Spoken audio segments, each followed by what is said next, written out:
Welcome to my YouTube channel. ఈ రోజు నేను ఈజీగా సింపుల్గా ప్రెషర్ కుక్కర్లో టమాటో రైస్ ఎలా చేయాలో చెప్పబోతున్నాను అనమాట. Let's watch.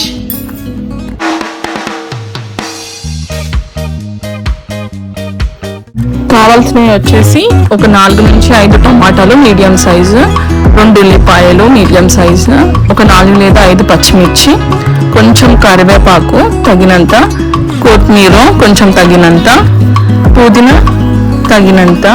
ప్రాసెస్కి వచ్చేసి ఒక ప్రెషర్ కుక్కర్ తీసుకోండి, దాంట్లో కొంచెం నెయ్యి వేసి అది కరిగిపోయాక నూనె వేయండి. నూనె కొంచెం వేడెక్కిన తర్వాత పచ్చిమిర్చి ఉల్లిపాయలు వేసి అవి మగ్గేంత వరకు ఉంచండి.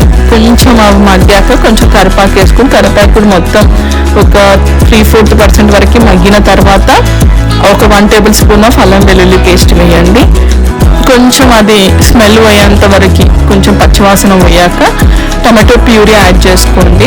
టమాటో ప్యూరీ కూడా కుక్ అయ్యాక ఆయిల్ అనేది పైకి వెళ్తుంది. అలా పైకి వచ్చాక కొంచెం పసుపు, కొంచెం కారం, కొంచెం ఉప్పు వేసుకోండి అనమాట.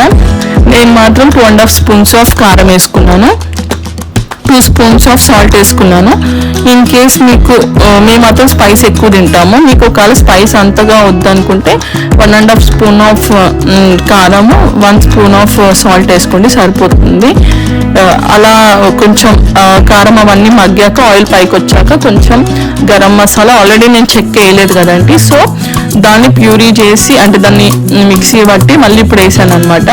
దాని తర్వాత కొంచెం కొత్తిమీర పుదీనా కూడా వేసి అది కొంచెం మగ్గాక నేను ఆల్రెడీ 3 గ్లాసెస్ ఆఫ్ రైస్ కడిగి పెట్టుకున్నాను. అది నానిన బియ్యం దీంట్లో వేసి 3 గ్లాసెస్ ఆఫ్ బియ్యానికి ఈచ్ గ్లాస్కి 1.5 గ్లాస్ ఆఫ్ వాటర్ యాడ్ చేసుకున్నాను, అంటే 4.5 గ్లాసెస్ ఆఫ్ వాటర్ తీసుకున్నాను. అలా మిక్స్ చేసి ఇంకా కుక్కర్కి మూత పెట్టేసి విజిల్స్ 4 వచ్చేంత వరకు పెట్టాను అనమాట. 4 విజిల్స్ అయ్యాక ఓపెన్ చేస్తే ఇంకా టమాటో రైస్ అనేది రెడీ అయిపోతుంది.